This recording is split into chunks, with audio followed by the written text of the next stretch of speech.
Muri Teritwari ya Karehe intara ya Kivu y'Epfo hakomeje kubera imirwano ihuza umutwe wa M23 ndetse n'ingabo za Congo. Ku munsi wa gatandatu w'ejo hashize, ingabo za Congo ziremeza ko zaguyemo Colonel Rugabisha Alexis wari umuyobozi wa batayo ya 12. Kuri iki cyumweru rero hagaragaye abantu benshi bitabiriye amasengesho, ariyo masengesho ya mbere yabaye kuva umutwe wa M23 ugenzura Goma. Iki nicyo cyumweru cya mbere abakirisitu bagaragariye hamwe mu masengesho y'icyumweru. Haracyagaragara rero ko abaturage bagifite impungenge ndetse n'igihunga ndetse no kuba hari urwikekwe rw'uko intambara ishobora kuba yakomeza muri ako karere.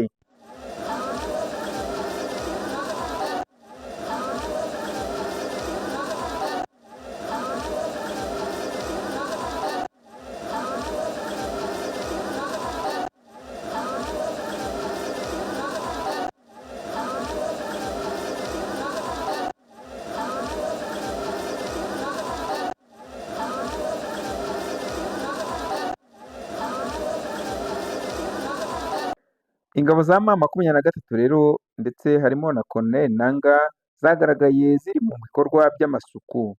Ibikorwa bigaragaza kwicisha bugufi cyane kw'ingabo za M23, aho Colonel Nanga yagaragaye afite imyeyo arimo anakubura ndetse n'ibikorwa byo kuyora imyanda.